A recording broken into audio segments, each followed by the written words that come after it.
ninguno de sus relatos. La segunda, entonces tenemos a la relación en estos acontecimientos o en estos acercamientos de Roca con Lugones vivo que van, como dije, desde el encuentro en el diario La Tribuna en el 98 hasta Lugones orador en el sepelio de Roca en 1914. La segunda etapa coincide con, o se refiere a la actuación de los presidentes radicales, o sea, Irigoyen 16-22, Alvear 22-28, vuelta de Irigoyen 28 al 30. Y aquí es donde se nota muy claramente cómo Lugones va utilizando a Roca para presentarlo, digamos, como un modelo de jefe militar y augurando un nuevo jefe militar que restaure a la Argentina lo que había sido, según él, tergiversado como consecuencia de la ley Cespeña, del sufragio universal y de los gobiernos radicales. Esto se nota en el dogma de obediencia, escritos del año 21, en las conferencias del Coliseo del año 23, que es realmente muy característico, y en el discurso de Lima de diciembre del 24, con aquella famosa frase: ha sonado para bien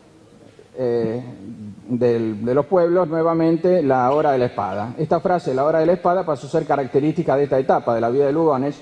pero en esa conferencia, además de la hora de la espada, Lugones, que estaba acompañado por el entonces ministro de Guerra, el general Justo, llama al general Justo la más competente, la más limpia y la más joven espada del ejército argentino, y agrega: sin menoscabo de otras. Las otras eran las de José Félix Uriburu, evidentemente, inspector general del ejército y rival del general Roca. En el año 26, Lugones da una conferencia sobre Roca en el Príncipe Jorge, donde realmente ahí sí pondera de todas las maneras posibles a la dictadura militar y usa al general Roca como modelo. Y eso va después en las conferencias del 28 en la ópera, donde ya lanzada, mejor dicho, vuelto Irigoyen al poder, se exacerba la prédica de Lugones en contra de la Constitución, en contra de la democracia, en contra de los partidos políticos. Del año 28 al 30 se publican en la Argentina en Buenos Aires, digamos, tres libros muy importantes sobre Roca, que son todavía hoy, yo diría, uno de ellos sin duda un libro imprescindible, que es el de Mariano de Bedia. Otro es el de Yo, en donde habla de la campaña del desierto, y otro es el de Marcó del Pont, menos importante, pero porque tiene un gran porcentaje de ponderación que realmente no, a mi juicio, eclipsa el valor de los documentos que él presenta. En el año 31, Lugones publica un folleto, El único candidato, apoyando la candidatura de Justo.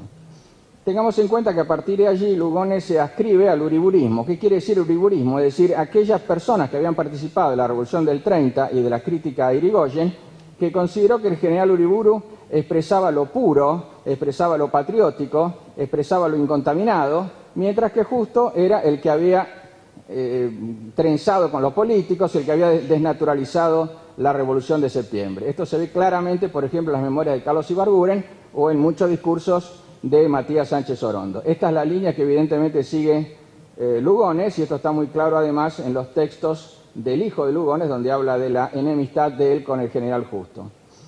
En el año 37 es donde se inaugura el monumento a Roca que tenemos aquí cerca, y para abreviar, porque estoy acercándome a los 15 minutos, en ese momento, por ejemplo, hay que señalar que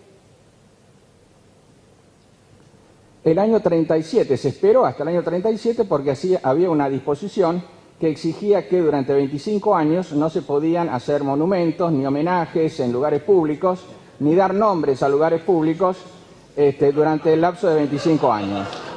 Bueno, entonces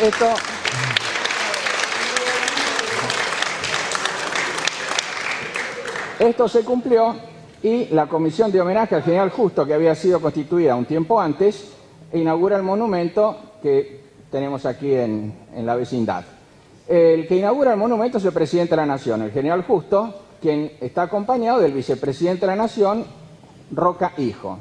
Ese discurso es muy importante porque allí Justo, evidentemente, en cierta forma se compara, o también él usa a Roca para echar agua para su molino, y donde habla del Roca como el general victorioso, el general probado en combate, el general que abrió la puerta del progreso en la Argentina, pero que fue, según sus propias palabras, el más alto espíritu civilista que tuvo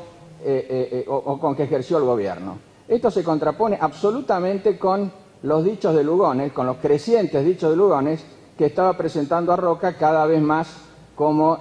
un ejemplo de dictador. Por supuesto, una parte del discurso de Justo tiene que ver con la reivindicación de Roca y la crítica hacia los radicales que habían hecho de Roca el paradigma del régimen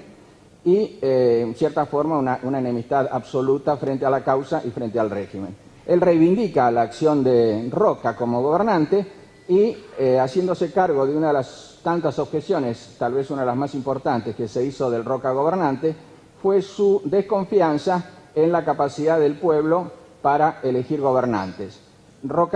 Justo se hace cargo de esta crítica y dice en ese discurso que evidentemente esto pudo haber tenido gran parte de verdad, pero hay que tener en cuenta todo lo que Roca hizo para elevar el nivel cultural y el nivel político del pueblo argentino y de las clases dirigentes. Lugones comienza a recibir el encargo de escribir la historia de Roca y llega hasta que termina la campaña al desierto y ahí se suicida.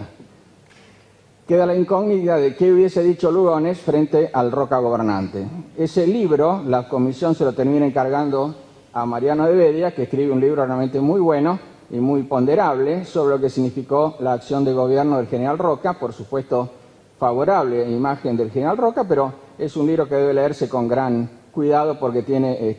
elementos de gran importancia. Y tengamos en cuenta además que la historia de Roca se publica con un prólogo de Octavio Amadeo, que en cierta forma se hace cargo de esto y relativiza el valor que pueda tener un intelectual como Lugones frente a la figura de Roca. En los capítulos que Lugones dejó inconcluso se notan una enorme cantidad de observaciones críticas sobre la Constitución Nacional, lo cual prefiguraba de que se iba a terminar viendo en un callejón sin salida sobre cómo iba a tratar al Roca gobernante. Bueno, quisiera terminar esto diciendo que el libro de la biografía que Lugones escribió sobre Roca, se conserva el manuscrito en bastante buen estado en la Biblioteca Nacional y que la última edición de El Roca de Lugones se publicó en la Biblioteca Nacional en la colección Los Raros con un prólogo realmente muy interesante y muy bien trabajado. Por lo tanto, si alguno de ustedes tiene interés en acceder a esa obra, le diría que esa es la mejor edición de a la que pueden recurrir. Muchas gracias.